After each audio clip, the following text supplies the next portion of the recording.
Të nderuar shikues, mirëmbrëma dhe mirë se keni ardhur në Infoftes. Këtu në televizionin Sot 7 dhe për këtë të enjte, do të kemi sonte një Infoftes për teknologjinë e re, pikërisht atë që na ka bërë sy e vesh të gjithëve rreth zhvillimeve më të fundit botërore. Është fjala për inteligjencën artificiale.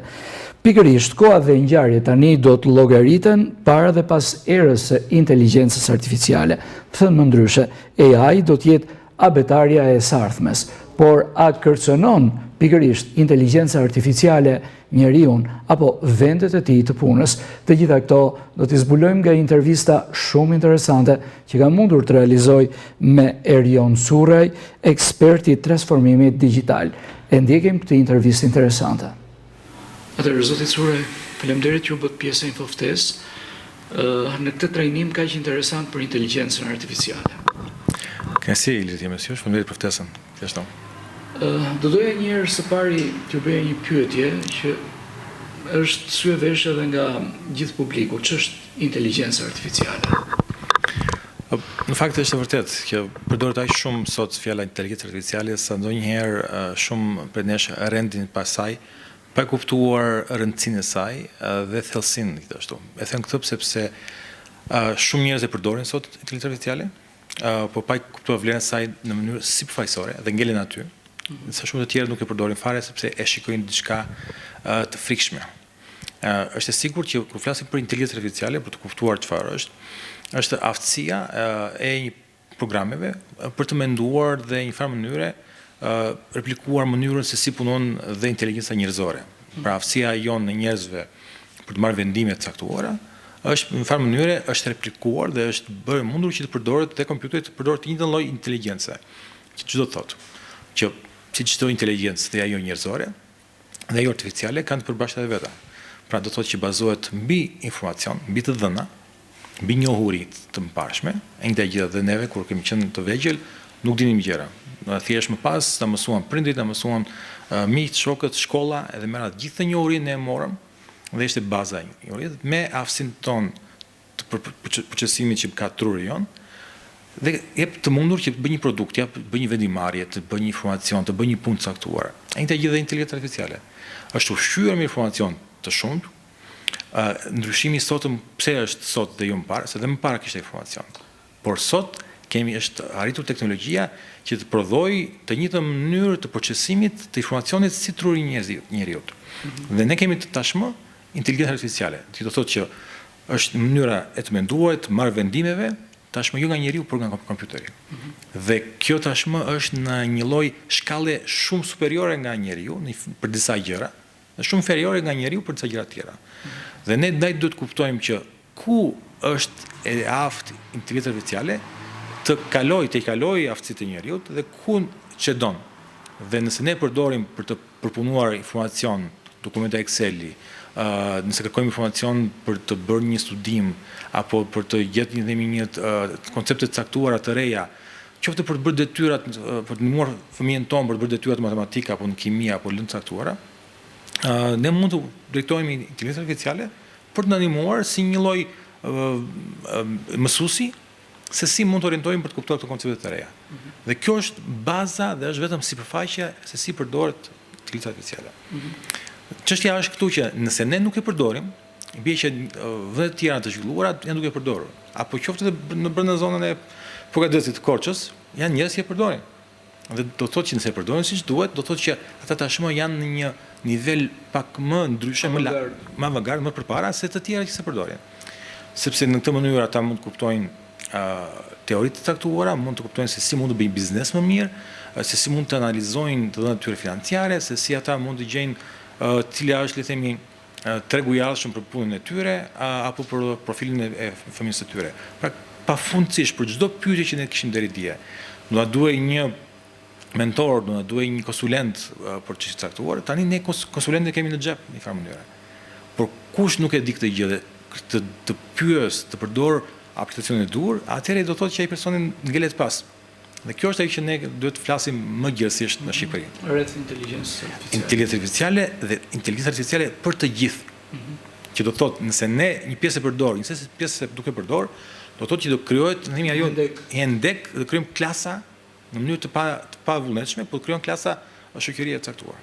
Njerëzit që nuk e përdorin, duke parë se si po zhvillohet dhe sa po përqafohet inteligjenca artificiale në gjithë botën, nëse ne duke njerëz që nuk e përdorin, për arsye të ndryshme, sepse nuk e din që futesh telefon dhe është adresa dhe logohesh dhe mund të komunikosh shumë thjesht, pa qenë me shkollë të lartë, pa qenë nevojshme të jesh ekspert apo të jesh trajnuar. Thjesht siç shkon te Facebooku, siç shkon tek WhatsAppi, njëjtë gjë shkon tek dhe dinë thjeshtësi ka komunikimi dhe përdorimi. Dhe nuk e di ku është. Pra nëse ti nuk ke internet, nëse ti ke shumë arsye tjetër, ke efekta përdorësh, dhe po nuk pra për çdo arsye që thash jo, nuk e përdor, e sigurt në mënyrë se si po do vazhdoj ecuria dhe përqafimi i AI-t në vitet në vijim, më bie që kjo pjesë e shoqërisë do ngelet pas. Ngelet shumë brapa, dhe këtë ndarje që tham më herët. Në krau tjetër kemi ata që e përdorin. Ata që përdorin mund të ecin shumë përpara. Por këtu është problemi tjetër që mund ta përdorin, por mënyra se si përdoret, pra është problemi. Pra nëse ti e përdor ato në mënyrë jo etike, për të bërë keq të tjerëve, për të krijuar le të themi aplikacione për të sulmuar, për të hakuar dëmi të tjetrin, apo për të krijuar ne që themi deepfake-u, pra manipulimi i videove, i fotove. Pra jemi të funksionimi. Funksionimi, përmes AI-t, që mund të bësh shantazhe përmes këtyre manipulimeve, përmes le të themi lajmeve të rreme, dhe fake newsit që kemi që njohim, dhe janë pafundme mënyrat e tjera se si mund përdoret për keq. Kështu që në këtë vështrim, ky problem kalon përtej limitit etik, por dhe detyrës dhe mundësisë që ka mundësi çdo qytetar. Pra kësaj pasaj është detyrë që i takon institucioneve legislatuese pikërisht për të marrë masa, kjo mos të jetë një teknologji që përhapet në mënyrë të lirshme dhe pasi lloj kufizimi, pasi është në temi një teknologji që vërtet ka shumë të mira, por rreziqet janë po aq të mëdha. Sa janë të mirat janë dhe rreziqet. Kështu që në këtë mënyrë duhet që të merren masa të menjëhershme në nivel instancash, le të themi qendrore, lokale, komunitetet duhet të bëjnë të vetën, institucionet le të themi akademike duhet të bëjnë punën e tyre, janë shumë instanca që duhet të bëjnë punën e tyre. Kështu që patjetër ne i hedhim syt ku vjen puna të instancat le të themi qeveritare, por këto le të themi komunitetet përkatëse duhet të bëjnë punën e tyre njëkohësisht. Mos ndoshta është një moment vetrregullues sikudo me të gjitha inovacionet e reja, edhe AI duhet të ketë lisit e veta, por sigurisht duke ecur rrugës dhe duke nxjerr pikërisht këtë lloj rregullatori. Në fakt, kështu ka ndodhur më para, dhe kështu po ndos deri më sot që flasim së bashku. Pra në sot që flasim nuk kemi një ligj që rregullon përdorimin e AI-t në Shqipëri, por ama në vende të tjera ka. Dhe ka instanca të tjera që marrin përsipër për të parë mundësi që nëse del nga shinat, le të themi, dhe rreziku bëhet më i madh se ç'duhet, çfarë do ndodh. Nëse deri dje, le të themi, kishim luksin që për të konsideruar që le të mësojmë çfarë ndodh dhe rrugës të korrigjojmë, të krijojmë ligje me radhë, në rastin e AI-t dhe inteligjencës artificiale nuk e kemi të luks aq të madh, sepse rreziku është shumë i madh se përdorimi i kompjuterit, apo përdorimi i internetit, apo çdo lloj teknologjie të mbarshme, apo përdorimi i traktorit në kohën industrial bujqësor. Rreziku që mbart AI nuk ka të krahasuar me çfarë kemi kaluar deri sot. Rreziku është tek kaq. Ne kemi parë sot që flasim, sepse kur themi AI ne kujtojmë se është diçka një mrekulli që është aty jashtë, unë s'po e përdor se nuk jam loguar tek ChatGPT apo tek Gemini, këto aplikacione që përdoren sot më së shumti për AI. E kujtoj se unë e përdor apo jo, në varësi se përdor këto aplikacione apo jo. Në fakt, inteligjenca artificiale sot është gjithandej. Rrjetet sociale që ne përdorim, nga Facebooku, nga TikToku, nga YouTubei me radhë, përdorin AI. Pra mënyrë algoritmet që janë aty pas janë ato që të bëjnë ty si shikues i këtyre platformave që të sugjerojnë videon e radhës, foton e radhës. Dhe aty bën ka inteligjencë artificiale. Kështu që ne ndaj duke kuptuar këtë logjike dhe këto donjëherë këto algoritme, ky lloj përçësimi, ky truri artificial, jo gjithmonë ka për qëllim dhe për zemër të mirën e qytetarit. Ai ka për zemër dhe ka më shumë favorizon vetë produsin e vet. Pra nëse unë jam Facebooku, do favorizoj Facebookun, Zuckerbergun. Nëse unë jam TikToku, do favorizoj atë kinezin nga krau tjetër, që është pronari i TikTokut. Çdo thot çfarë? Do më ofroj mua çdo lloj video, mjafton që unë ta shikoj të më mbaj të mbërthyer në ekran dhe të mund të shikojë dhe të gjenerojë sa më shumë shikime e klikime, sepse vetëm kështu pasurohen pronarët e këtyre platformave. Por ama, pra vetëm pasurohet është kryefjala. Dhe jo, sa të dëmshme janë këto platforma që përdorin inteligjencën artificiale. Dhe dëmi që ato shkaktojnë është i jashtëzakonshëm. Pati një alternativë qeveria shqiptare për të bllokuar TikTokun. Ka elemente që ka njerëz që ndarë pro dhe kundra, nuk bëfutem ku jam të cila pjesë këtyre, por mund të them kaq. Një arsye, një indicie ishte kjo dhe quhet dhe vlen deri diku për pasojat që ka te fëmijët, të brezet e rinj. Për përdorimi i inteligjencës artificiale, jo në mënyrë të ndërgjegjshme që unë po përdor inteligjencën artificiale. Unë përdor rrjet social. Atë rrjet social ka brenda të motorin, të inteligjencën, që si të manipuloj mendjen e njeriu, fëmijë ky apo i rritur, që ta mbajë të bërthyer aty. Dhe mbërthimi aty nuk mjafton vetëm kaq, nuk se humbi kohën fëmia dhe nuk lexoi detyrat sepse kohën e harxhoi aty. Po kohë e harxhuar aty, dhe nga sa është bërë, themi, analizat, raporte pafund, kërkime shkencore pafund, ka më shumë të keqësia se sa të mira. Ka shumë njerëz që thonë që po mirë bën se mëson ndonjë gjë aty. Jo, më shumë humbet sa fiton, duke përdorur këto rrjete sociale që kanë i ajnë brenda saj. Ndaj thirrja ime kryesore e lidhet në fakt do ishte kjo. Përdorimi i inteligjencës artificiale në mënyrë të vetëdijshme, nëse ty do shohësh rrjet social, shiko ata miq dhe shokë që të pëlqen ty të ndjekësh, jo çfarë të sugjerojnë automatikisht. Dhe kjo mundësisht me sa më kohë e shkurtër, jo të rish gjysmore apo një gjithë ditën përpara telefonit. Nëse ti ke kohë mjaftueshëm dhe do të qëndrosh para ekranit, edhe pse nuk sugjerohet të rish shumë para ekranit, probleme të tjera këto, atë që të paktën prefero të qëndrosh para inteligjencës artificiale në mënyrë të ndërgjegjshme, që ti është një lloj asistenti, një lloj shoqëruesi jot, një lloj bashkëbizetuesi, po më i zgjuar se aty, ai është shprehja e urtë popullore. Ai është shprehja e urtë popullore që zgjidhë shokun më të zgjuar se më të mirë se vetëm. Dhe kjo është mundësia. Dhe nxjerrë më të mirën e mundshme. Mundoj shiko çfarë interesash ka një fëmijë, çfarë interesash ka një rritur që të bashkëveprojë. Kam interesa për të gjetë një lojë të ndryshme, për të mësuar një temë të caktuar, një rritur për të bërë një biznes, për të zgjidhur një problem familjar, për të bërë një analizë financiare, për të kuptuar nëse ja vlen të bëj këtë vendimin apo b, të blej këtë dyqanin apo të investoj të blej një tokë dhe të mbjell misën ata. Dhe gjithë këto elemente analizash që mund t'i bëj, mund të ky konsulenti jot, ky miku jot është aty dhe të komunikojë me ty. Pra, mënyrat sot janë aq shumë krijuese dhe çfarë mund të bësh ti me inteligjencën artificiale që të ndihmoj ty në punën tënde të përditshme, që ti të pasurosh, të fuqizosh veten tënde, familjen tënde, sesa të përdorosh në mënyrë pasive dhe të jesh thjesht një viktim që shfrytëzohesh si një sklav modern i teknologjisë për të bërë të përfituar pronarët e këtyre platformave të mëdha që nuk kanë qëllim themi informimin cilësor dhe rritjen e dijes qytetare, po ka thjesht fitimin e vet.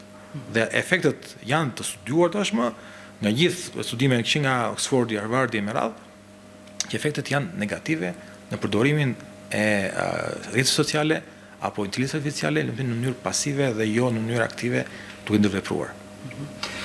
Erion, më ka bërë përshtypje dje një moment, një sentencë juaja, bota do të ecë me erën para inteligjencës artificiale dhe pas inteligjencës artificiale. Është e vërtetë në fakt dhe mirëmi që do të jetë një lloj treguese. Që keni kapur këtë fragment, sepse për ata që janë në mënyrë të përditshme dhe shikojnë, lexojnë se çfarë po ndodh jashtë dhe fuqinë dhe testojnë dhe eksperimentojnë vetë me inteligjencën artificiale, dhe duke parë fuqinë dhe mundësinë që ka inteligjenca artificiale, nuk është më thjesht një mjet i zakonshëm, pra nëse unë para për të lajmëruar për vënë tellallin në lagje në fshat, dilja aty dhe bërtisja, më para të vija një hing, tani kam një megafon, nuk është një megafon, që thjesht, por tani është më shumë se kaq. Është një aftësi transformuese në mënyrën se si ne mendojmë, se si ne punojmë. Që do të thotë që punë pafund që ne bëjmë sot, që mund të jenë deri diku dhe monotone dhe përsëritse, mund të delegojmë pa frikë inteligjencës artificiale. Pra nëse ne kemi arktarë në banka apo llogaritarë në kompani të caktuara, që nuk kanë më të nevojshëm ta bëjnë atë punë. Por kjo nuk është kursesi për të menduar që arkitari apo llogaritari apo mbyllen vendet e punës. ngele pa punë. Ja, nuk është ideja kjo. Ideja është që kjo ka qenë thirrja nga gjithë organizatat ndërkombëtare, nga Bashkimi Evropian, nga Kombet e Bashkuara, nga OECD me radhë, që vendet të shkurtojnë. Pra vendet që sot flasim, por do rriten vendet të tjera, të ndryshme nga ato që janë sot. Pra, këtë duhet të kuptojmë që ulja dhe ikja dhe disa vendeve të punës do shoqërohet me ardhjen e disa vendeve të reja pune. Për shembull, do të shtohen redaktorët, do të shtohen, le të themi, njerëzit që do të mbikëqyrjen këtë lloj inteligjence. Është pikërisht kjo, megjithëse thënia më klasike në këtë rast është që nëse deri dje ishte pyetja që do marr punën inteligjencës artificiale, përgjigjja nga shumë ekspertë studiues të ndryshëm botror është që jo. Nuk do ta marrë inteligjencën artificiale. Do ta marrë një njeri tjetër i cili di të përdor inteligjencën artificiale. Pra nëse ne mundojmë ta mbajmë larg përdorimin e saj, për arsye që kemi frikë, nuk dim, rezistojmë le të themi ndryshimin me radhë, e sigurt që do ngelim pas. Nëse ne e shikojmë si diçka që prit se diçka duhet ta ketë kjo inteligjencë artificiale, derisa shumë njerëz e flasin ndaj këtij. Dhe ulen ta përdorin vet. Pra, thirrja ime është kjo. Uluni, përdoreni vet. Një dytë, një fundjavë. Dhe shikoni fuqinë që ka. Bëni një pyetje të ndryshme. Komunikoni me të, bëni një bashkëbizedim. Madje mundësisht bëni në punë grupi, në familje, në shoqëri, në kolegët e punës. Përdoreni atë. Nuk është turp, nuk është frikë, madje thuajeni, madje jeni transparent kur e përdorni. Nuk do të thotë që njerëzit të bëhen pak më shumë se ç'duhet, pasiv, dembel, të gjejnë gjërat e gatshme. Është pjesë e evolimit, kam iden, njerëzor. Nëse ne deri dje jetonim në shpella dhe aftësia jonë ishte për të mbrojtur nga garbitqarat me radhë, dhe duhet të ngjiteshim shpejt në pemë nëse na vinte garbitqari, dhe ishim duke në mes të një zonë saktuar në pyll, dhe aftësia jote për të kacavir në pemë ishte ajo që do përcaktonte mbijetesën tënde, apo për të vrarë një kafshë, apo për të mbjell, apo për të kaluar dimrin e ftohtë. Sot aftësia jote është pikërisht kjo. Për ndoshta edhe zonat saktuara të mendjes, se si e përdor në mënyrë krijuese inteligjencën artificiale. Sot duket sikur gjë thot inteligjenca artificiale mirë, dhe gjë thot ndërveprime të. Komunikimi është i thjeshtë. Pra, njësoj si ti shkruan një mesazh një shokut tënd, dhe thua që ore sa doli rezultati i votimeve diun në Amerikë. Dhe ai ka dëgjuar lajmet dhe të thotë, po në filan vend. Dhe ti këtë një pyetje mund t'ja bësh me një formë komunikimi, me formë teksti, me duke shkruar ose me zë, me duke i folur. Dhe inteligjenca artificiale merr informacione kudo që i ka. Është një farë mënyre, është një akademik i mirë në farë mënyre, që të bën studim, analiza pafund në gjithë botën, e analizon ato dhe të cilë të rezultatin e përmbledhur. Praktikisht me fuqinë që ka sot inteligjenca artificiale dhe lehtësinë për ta përdorur çdo kush prej nesh, nga telefoni vet, është si të ketë në xhep një shkencëtar, një kërkues shkencor, këtë një Einstein, e ka në xhep.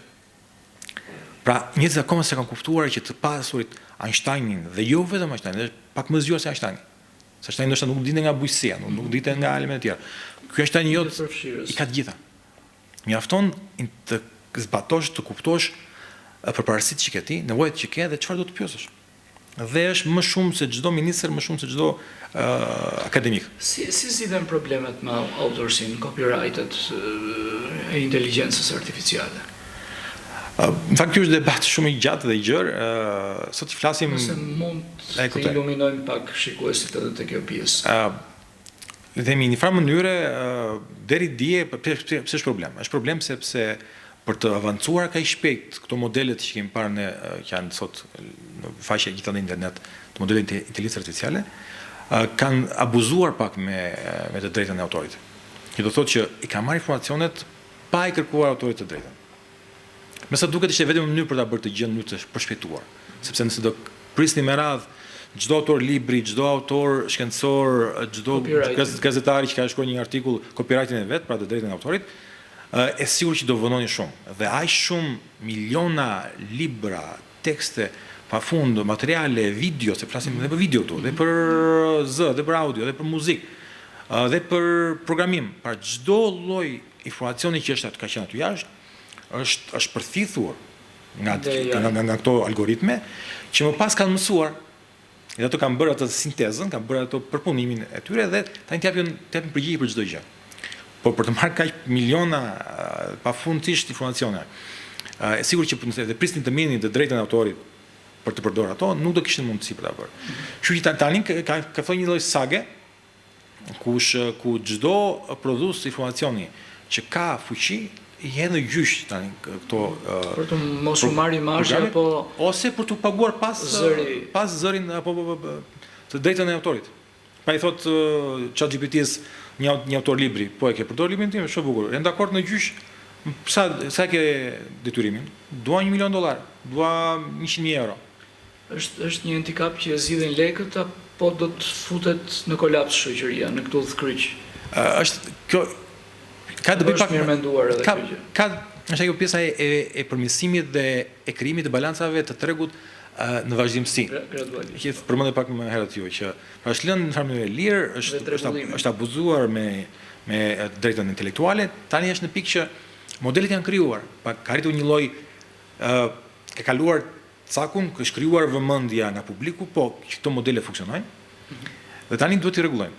Dhe tani po flasim, janë shumë ligje dhe ka dhe Shqipëria ka ligjin e pikërisht privatësisë, ka ligj pikërisht për drejtën intelektuale, dhe nëse një piktor, një muzikant apo një autor i caktuar që ka prodhuar një përmbajtje, që është i drejtë, ka drejtën e autorit për atë përmbajtje, nëse shikon dhe evidenton që është përdorur nga një program i caktuar, ai ka të drejtën sipas ligjeve shqiptare gjithashtu që ta hedhë në gjyq dhe të kërkojë pas le të themi atë pagesën për atë lloj autorësie që ai ka.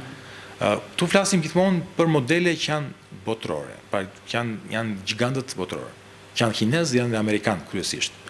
Po mundohet dhe Europa të bëjë disa prej tyre, por që jam shumë pak. Kështu që kam idenë që nëse ti si autor të shmarrë drejta jote dhe materialet të shpërdor nga amerikan, duhet sak shumë e gjatë, por patjetër që mund provohet. Por ajo që është për të kuptuar është që pavarësisht këtyre gjigantëve botëror, inteligjenca artificiale mund të prodhojë dhe shqiptari. Në Shqipëri mund të prodhohet. Kemi dëgjuar diellën për shembull, diella vërtet mund të përdor si motor nga pas kërkimi të funksionojë si tru artificial. Përdor, le të themi vetë ChatGPT-n. Por ka imazhin Amila. Po ka imazhin. Ka përmbajtjen, ka informacionet që janë të shërbimeve të ofruar nga Albania, duke së shpejti të informacioneve që janë krijuar dhe prodhuar gjatë prokurimeve dhemi shqiptare, pra janë duhet materiale dhe informacione që janë të shqiptare. Pra i bën të rast autorësia është në familja shqiptare. Made in Albania. Po, dhe nëse dikush në shikon që nëse dej diella do nxjerrë një imazh, do gjeneroj sepse aftësia e jaj është jo në tekst, dhe zë, gjeneron dhe imazh, gjeneron dhe video, gjeneron dhe kod programimi, bën faqe webi, pra pa ditur fare aftësi programimi. Pra nëse ti shikon si autor që ke prodhuar një libër, apo ke bërë një muzikë, apo ke bërë një figurë, apo një video, dhe diella, kushdo diell që mund të jetë që është prodhuar në Shqipëri, që mund të jetë nga biznesi nëse dhe një program tjetër, dhe shikon një imazhin tënd aty, shikon një video tënde, shikon një tekst tëndin, atëherë ti të linë drejta përmes ligjit që ka të autorësisë në Shqipëri që ta edhe një gjyq të kërkosh mundësinë për të shpërblyer. Por për këtë gjë ndaj është dhe detoria dhe agjesia përkatësisht që mbron drejtën pronësisë intelektuale, kështu që ka mundësi. Çështja është nëse do jesh jashtë Shqipërisë, nëse janë këta gigantë më dhënë, tu do jesh pak problem sepse do jesh sak shumë gjatë dhe që të hedhë një gjyq në Amerikë dikë dhe duke ditur çfarë avokatësh kanë ata është vështirë. Por jam i sigurt që ndaj duhet e gjë e parë ta mbrosh. Se në Shqipëri nuk ekziston mbrojtja intelektuale dhe aq në atë nivele, nuk ka ndërgjegjësim të madh. Që në që ti ke bërë një foto, ke bërë një libër me radhë, për gjë e parë mbrojtjen e autorsisë. Shkencëtarët e njohur, Zoti Petersen dhe Delaroche, kanë zbuluar se çka i bashkon shqiptarët. Është vetëm Vatani që i bën bashk të gjithë. Vatani i bën bashk edhe Edin me Albinin. Bashkon dhe Vjosën me Ibrën, Tiranën dhe Prishtinën. Bashkon edhe Mitrovicën, Armandon me me Dardanët. Birra Vatan na bashkon. Kleenexi i ri Spray Power Foam pas bardhues, me shkumën super të fuqishme që heq lehtësisht kalkaren, ndërkohë që spërkatë në pozicionin nga lart poshtë për dezinfektimin e vendeve edhe më të vështira për t'u arritur. Kleenex. Nga të gjitha pamjet e mia, ndihem më e bukur me stilet natyrale. Tafti i ri Aloe Boost me aloe vera. Për stile natyrale dhe me pamje të shëndetshme.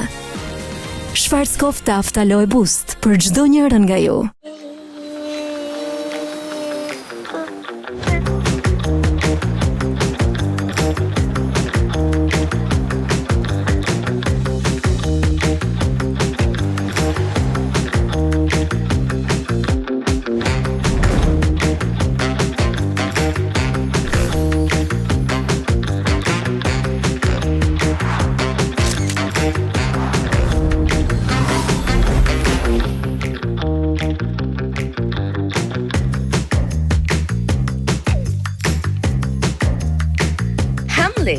Brendi më cilësor e më i madh i lodrave për fëmijë në botë vjen edhe në Kosovë, te Prishtina Mall. Do ikim në Latitude sot? Sa në kishe premtuar.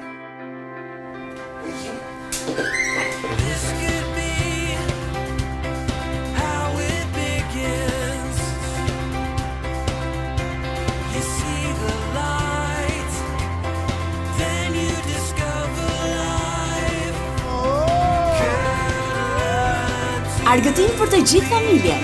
Latitude, bounce, climb, fly.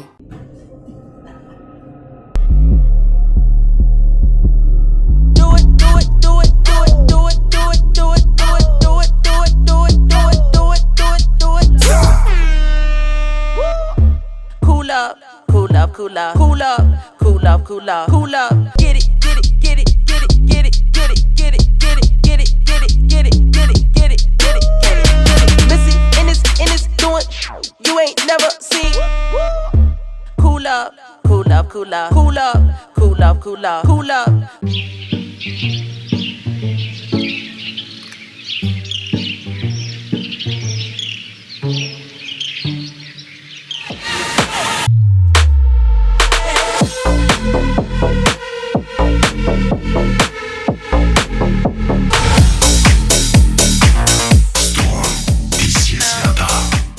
Ka ekzistuar në fakt para do kohësh një listë funksiononte në internet me profesionet që do të zvendësonte inteligjencë artificiale. Mjekësi, mësuesi, gazetari, e me radhë. Po, ajo në fakt për të mos ju rikthyer pyetjes së frikës, por faktikisht përderisa ekziston kjo listë që mund të zvendësoj deri diku profesionet, frika mund mos të dalë. Kam idenë që gjithmonë përdor shprehje popullore. Njerëzit duhet të shmangin këto listat, për mendimin tim, gjithmonë, se këto lista përveç që krijojnë frikë, nuk krijojnë ndonjë gjë tjetër. Sepse nëse mendojmë që në afat gjatë apo afat shkurtër çfarë vendesh pozicionesh pune do zvendësohen, janë shumë. Dhe ju nuk është një listë, mund të jenë të gjitha pozicionet. Do të kemi rrezik për punën. Jo, mund të jenë të gjitha pozicionet që do zvendësohen. Çështja është cilat janë ato pozicione të reja që do krijohen. Ky është ai që ne duhet kemi të fokus. Pra, edhe ky është problem madhor. Pse them këtë? Sepse ne po edukojmë sot student, në fund sot vitin e parë universitetin, unë jemi të sigurt që kur mbaroj pas 3 vitesh apo pas 5 vitesh. Do të bëhet fjalë për programe të tjera të reja. Absolutisht. Ajo shkolla nuk do hyjë në punë asnjë gjë. Pra e vetmja aftësi sot që gjithë ekspertët thonë në botë është që një njeri duhet mësoj sot aftësinë kritike, etike, çfarë është etika? Dhe lëndët bazë, matematik, biologji, kimi. Gjua amtare? Gjua po, ka të bëjë me kulturën. Por, dhe ka të bëjë me komunikimin, sepse thamë që përdorimi është ndërveprimi është i përnjershëm. Ndërveprimi me inteligjencë artificiale është me përmes gjuhës tashmë, nuk është më përmes programimit. Janë aftësitë bazë që do i duhen të rinjve janë këto. Dhe nëse një i ri sot nuk mëson në shkollën e lartë, as kimi, as biologji, as matematik, shumë pak për tyre, as etik, dhe si përdoren këto në këtë realitet të ri të inteligjencës artificiale. Pra duhet të ndërthurë me një tjetër. Është avantazh inteligjenca artificiale në shkollë? Apo duhet ta shikojmë si gjurë rreziku, kod rreziku? Nëse përdoret në mënyrë të pa kritershme, është disavantazh, është një keqe. Nëse ka një lloj kriteri, nëse ka një metodologji si përdoret ajo, atëherë është pozitive. Që do të thotë, sot siç flasim, ka një 2-3 vite që po përdoret inteligjenca artificiale në shkolla, në mënyrë të duke u vetë mësuar, duke lënë tregun të mësoj vetë. Dhe ku ka arritur tani sot situata? Mund të kopjoj nxënësi studenti me telefon? Ky është problemi i madh. Një nga punët apo angazhimet që kam është pikërisht dhe jam dhe lektor dhe këtë gjë kam vënë re tek studentët e mi apo tek kolegët e mi që ankohen pasere. Shumë gjëra zgjidhen përmes telefonit. U kam bërë dhe një madje pyetësor në një universitet që punoj, shtetëror. Dhe rezultati është 95% prej tyre përdorin ChatGPT-n, AI-n për ushtrime, për provime. Sa e frikshme është kjo për detyra kursi më madhore, për mikroteza, teza, sekundërisht edhe doktoratura? Problemi i madh kësaj është fakti që mirë studentët do marrin 10 apo do marrin 9 sepse përdorin mirë. Apo s'duke mësuar diçka. Çështja është që pasojat afatgjata janë të frikshme, për faktin sepse nëse ti e përdor në këtë mënyrë, demelos trurin. Pra aftësia jonë që thash më herët, aftësia kritike humbet. Dhe këtu harrojmë që një nga problemet që ka sot për sot dhe do zgjasë për shumë vite në vijim e inteligjencës artificiale është hallakatja, dalldisja, halucinacionet që në gjuhë. Që të thotë kjo? Pra kjo dalldisje që pëson një AI është nëse ti bën një pyetje dhe thua a ka thënë këtë gjë filan autor, ai thotë po e ka thënë, nuk ka se ka thënë fare. Pra shpik fakte, shpik gjëra që nuk janë. Prandaj duhet të jesh i kujdesshëm tek ajo që prodhohet. Aftësia kritike ndaj duhet. Pra ndaj duhen nga profilet e reja që kërkohet të jenë, është njerëzit e redaktorët që mund të jenë jo vetëm gazetari. Redaktori kritik. Ai mund të jetë edhe në një biznes saktuar. Pra duhet që të redaktoj një raport, një propozim, një proces verbal caktuar që ta shikoj që dakord të proces verbalin të në biznes X a ke bërë me AI. Por a ka baza faktike aty apo do thuash sepse prodhimi jonë i vjetshëm ka qenë 100 milion euro dhe si vetë është 50 milion euro. Po është bazuar në fakt apo ka fut kot, ka shpikur. Dhe ka dalldisje kësaj natyre që është pa rëndomt. Është parë që avokat që mbrojnë klientin e tyre në, le të themi, në një gjykat, në gjyq, dhe që bëjnë tezën e tyre të mbrojtjes për klientin e tyre, duke bazuar në AI. Dhe AI ka shpikur fakte. Dhe janë pafund raste, jo vetëm si gjykatës, si financier, si konsulent, pafund raste, si mësues.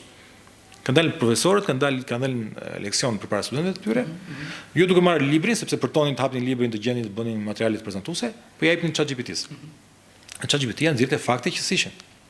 Pra në çdo lloj profesioni, nëse nuk përdoret në kritike, kemi dështuar, kemi humbur misionin ton si njerëz, si qenie me aftësi kritike dhe me ndërgjegje të lartë. Ne bie që jemi dorëzuar në ndërgjegjes virtuale që ka teknologjia dhe kështu i bie që nuk do shkojmë larg. Do bëhemi, ne themi, njerëz pa ndërgjegje dhe pa aftësi kritike për të parë se çfarë është më e mirë për ne apo për fëmijët tanë. Profesor, do doja t'ju bëja një pyetje tjetër. Ka aftësi diskriminuese, seksiste AI, inteligjenca artificiale? Ka mjaftueshëm. Ka mjaftueshëm sepse të gjitha modelet që ne sot përdorim që janë të botërore, janë të gjitha janë ushqyer nga informacionet që kanë gjetur online, nga informacionet që janë prodhuar më para, me radhë nga filma që janë. Ne po të shikojmë gjitha librat, filmat e vjetër me radhë, e kanë këtë lloj përmbajtje. Gjua që përdoret në rrjetet sociale, sepse është ajo është një nga informacionet që është përdorur për të prodhuar logjikën që ka sot inteligjenca artificiale. Të gjitha këto kanë këto, le të themi, perceptime të gabuara, le të themi në të, dhe janë huazuar dhe janë trashëguar tashmë në inteligjencën artificiale. Kështu që ndaj ne ku komunikojmë dhe kur duam të bëjmë një artikull, kur duam të komunikojmë me inteligjencën artificiale, na kërkohet që në mënyrë eksplicite, në mënyrë, le të themi, të saktë, të komunikojmë dhe të kërkojmë, lutem, këtë artikullin që do krijoj apo këtë raportin që do të krijoj, ki parasysh që të jetë në mënyrë me të vlerësuar dhe të ekuilibruar nga këvështrimet gjinor, nga këvështrimet e barazisë raciale e me radhë. Kështu që në nivel që flasim, është nevojshme që ne si njerëz ta bëjmë në komunikimin që kemi, pra të kërkojmë në mënyrë të saktë, të eksplicite, të konkrete, që të shmang çdo lloj perceptimesh të gabuara që mund të jenë aty që të janë trashëguar në inteligencën artificiale. Po mundohen disa modele ta bëjnë të lloj vetë rregullimit të tyre. Për shembull, Claudi është një prej tyre, është një nga modelet që përdor AI. Claudia është një modele që ka pararoj përdorimin pikërisht të AI në mënyrë etike. Dhe ata në modelin e tyre mundohen të shmangin gjithë këto, le të themi, paragjykime që janë krijuar dhe janë huazuar nga komunikimi i dieshëm që janë marrë. Por prap nuk është 100% e pastër nga paragjykimet. Prap ne duhet që aftësia dhe mendimi kritik dhe vlerësimi për të vlerësuar çdo dokument që prodhohet prej saj, duhet të jetë njeriu që vlerëson. Ndaj dhe Bashkimi Evropian në ligjin e vet që kanë nxjerr, ka thënë që në çdo përdorim të aplikacioneve AI që kanë ndikim të lartë tek njerëzit, duhet që të ketë njerëz që e mbikëqyrin, që e kontrollojnë. Ndaj është nevojshme dhe kush janë ata njerëz? E sigurt askush nga ata që janë sot vërdall, askush. Por mund të jetë dikush prej tyre i cili do të trajnohet se si mbikëqyret AI. Dhe këtu ne kërkohet me urgjencë në Shqipëri përgatitja e këtyre individëve. Që nga KLSH-ja. KLSH-ja do bëj kontroll, le të themi, një institucion, një ministri caktuar, e cila përdor AI-n në gjykat, e përdor në mbrojtje, e përdor për mbikëqyrjen e qytetarëve, për kamerat inteligjente që kemi dëgjuar. Po, si e përdorin? Pra, vetë KLSH-ja duhet të ketë aftësi monitoruese. Jo thjesht të përdorësh dhe të komunikosh me AI, për të monitoruar, pra ishte nivel më lart. Dhe sigurt të folë për shtetin, por një gjë me shkollat. Me shkollat, një gjë në biznes. Kështu që aftësia jonë për të kontrolluar, për të verifikuar që në fund, pavarësisht çfarë prodhohet me inteligencë artificiale, është një raport, është një punë, është prodhohet një produkt, ne jemi se me dyshim që prodhohet. Le të themi për punë prodhuese autoriale, film, nuk di, letërsi, le të themi krijime humane. Sa ndjen në rrezik nga AI? Në fakt ka kohë madje dhe kemi autorë shqiptarë që kanë prodhuar libra duke përdorur AI-n dhe që madje disa prej nesh edhe dikush janë, kështu s'ka nevojë të përdorim emra. Dhe beva themi që si ka mundësi. Bëj librin për 5 minuta. Për një javë, për 2 javë, për një muaj. Edhe bevas dikush që s'ka përvojë me shkrim librash. Po pra. Sepse dikush ka përvojë me shkrim librash, dikush një lexues i rregullt e di stilin, dhe thotë pse ka ky stil ndryshe. Po një person që s'ka haber fare nga shkrimi i librave, bevas del një libër. Kjo libër është libër dëshirë. Republika e Letrave do të ketë shumë mësi shkrimtarësh, artistësh. Është vërtet, sot kemi këngë që teksti këngëve bëhet nga AI. Kemi këngë që muzika, orkestrimi është nga AI, dhe zëri nga AI, dhe video nga AI. Dhe kush problemi? Deri dje ishin dallueshme. Sot në vijim nuk e dallon dot. Po, jo vetëm kaq, edhe foto, edhe lajme fake kanë parasysh arrestimin e presidentit aktual amerikan Donald Trump. Ishte një foto që ku diun kishte filtra shumë special për të mos ta dalluar që ishte fake. Ky është realiteti sot. Pra, sot dikush mund ta përdorë. Ne kishim rastin e kryeministit kur bëri takimin me kryeministat, themi, botror që ishin këtu në takim në Tiranë, që vuri videot me kryeministat që ishin fëmijë. Pra, aq i thjeshtë është. Ndërkohë kemi pasur edhe një rast që personi është kapur nga zona e jugut që vurin loj Ministrinë e Arsimit e me radhë institucionet. Pikërisht. Dhe kjo është ajo thirrja urgjente që ne duhet të kemi. Të sankcionojmë, të rregullojmë, kemi një ligj kuadër se si to aspekte rregullojmë. Sepse në të kundërt, ne kemi 2-3 raste që përmendëm. Them njerëzit abuziv. Do marrin sepse përdorimi i AI-t është çështje e ditësh. Unë që do të gjithë shqiptarët do përdorin. Por nëse nuk e mësohet si të përdoret me etike, të përgjegjshme, nëse nuk ka edhe një ligj të kuadrës për të rregulluar, le të themi, këto përdorimet jo të duhura, atëherë çdo kush do të përdorë në mënyrë, le të themi, si është më interesante. Dhe për ta përdorur më keq, për keq duket më interesante dhe më thjesht. Sepse ti përmes saj mund të shantazhosh, që e shohim rëndomt, përmes saj ti mund të përfitosh ndere të ndryshme me radhë. Kështu që ky aspekt duhet të rregullohet sa më shpejt. Dhe tregohet shqiptarëve, kryesisht këtë kemi për zemër, që përdorimi i AI-t mund të përdoret në mënyrë etik dhe të përgjegjshëm dhe në mënyrë inovative për të rritur ti si person, si njeri, si profesionist për në gjitha fushat. Pra ke një diskutim për të bësh në tavolin me shokët, mund të hapësh një debat se di diçka jo sepse mësove nga TikToku, po diçka sepse bëre për mbledhjen e një artikull shkencor. Tani kjo nuk ekzistonte më parë si koncept. Që një qytetar i thjesht që s'ka mbaruar shkollë të lartë, dhe dikush me shkollë të lartë, jo me pa shkollë të lartë, po të futet dhe të referoj një artikull shkencor. Pra jo një lajmi të rem, po një lajmi apo bazuar një materiali shkencor. Pra me baza të thella. Pra imagjino sa ky njeri do rritej si këmishën sociale, intelektuale, si individ, por dhe shoqërinë që do kishte të ndikonte rreth tij. Kështu që nëse ne përdorim këtë lloj forme, që është po kaq e thjesht, sa thjesht të lexosh një tekst apo një postim në rrjet social, është ti referohesh një artikull shkencor. Po kaq e thjesht. Dhe është më interesante sepse e ke të bazuar. Nëse ti e di që për dorën social, nuk je sigurt që dikush ka postuar, nuk e di ky është ka qenë lajmi i rem apo i sakt, këtë e ke të sakt. Pra kam idenë që të gjithë njerëzit do orientohen drejt lajmit të sakt, sepse do ketë kaq shumë lajme të rema sa do zhyten, do mbyten nga lajmet të rema. Do të ketë një lloj anarshie që pastaj njerëzit do kërkojnë një rrugë dalje. Themi pas tek e vërteta.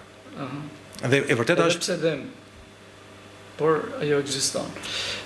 Do të t'ju bëj edhe një pyetje tjetër. Inteligjenca artificiale ofrohet me lek, ofrohet free, ka zëra që thonë mund ta blesh si le të themi abonim mujor deri në 20 euro, por ndërkohë që ka edhe shuma mbi 200 euro që të japin informacion pastaj shumë të saktë. Nuk e di tani si funksionon kjo gjë, dua edhe një opinion si specialist jeni. Më së shumti, platformat që përdoren inteligencë artificiale, që janë të aksesueshme, pra mund të përdoren nga çdo kush. Çdo kush mund të ketë qasje. Mjafton të ketë në internet dhe telefon apo kompjuter. Dhe në internet ai mund të futet tek faqja Gemini, ChatGPT-ja, Cloud, Grok e me radhë, dhe të krijojë një llogari. Siç krijon një llogari për të hapur një emailin tënd në Outlook, në Gmail, hap një llogari aty. Dhe më që ka hapi llogari, ke vetë tekstin që mund të shkruash.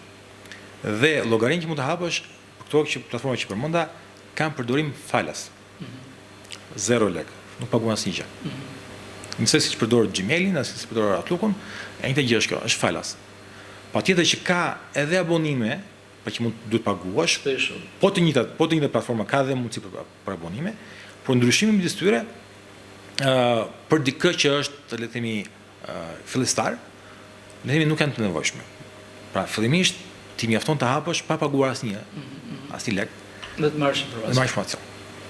Pastaj duke e përdorur versionin që është falas pa pagesë dhe duke parë që kufizimet që ajo mund të ofrojë disa kufizime. Do thotë nëse ti komunikon gjithë ditën me të, një moment caktuar thotë që ke arritur maksimumin e komunikimit. Sepse ka një kufizim. Po, nuk lejon më shumë se 10 mesazhe apo 10 kërkesa të ndryshme. Pra më shumë se ai do paguash. Po nëse dikush ka përdorur me 10 kërkesa apo për të bërë përmbledhjen e 10 artikuj shkencore, apo për bërë përmbledhjen e një video YouTube që është 2 orë, por ti se ke 2 orë në dispozicion, pra ka gjë mund ta bëj. Merr atë adresën, linkun e YouTube-it që është 2 orë, e vendos aty dhe ajo ta përmbledh dhe thua, çfarë thotë kjo video 2 orë? Që po tregon se si të rregullosh makinën, po tregon se si të mbjellësh kofshtin, apo kulturë caktuar, apo pemë caktuar, apo si të zhvillosh një biznes caktuar, apo si të mësosh integralet. Çdo lloj teme që është aty në YouTube, ti e merr, e ngarkon dhe ajo të bën përmbledhjen e saj. Pra ti s'ka nevojë të harxhosh 2 orë për të parë, të kuptuar çfarë ka dashur thotë autori atë. Kjo bëhet në gjuhën shqipe? Mund të kërkosh në gjuhën shqipe. E kërkon. Pra video është në kinesishe, është në anglisht, mund të jetë frëngjisht, nuk ka rëndësi gjua, e vendos, ai bën përmbledhjen në gjuhën shqipe nëse ti do shqip.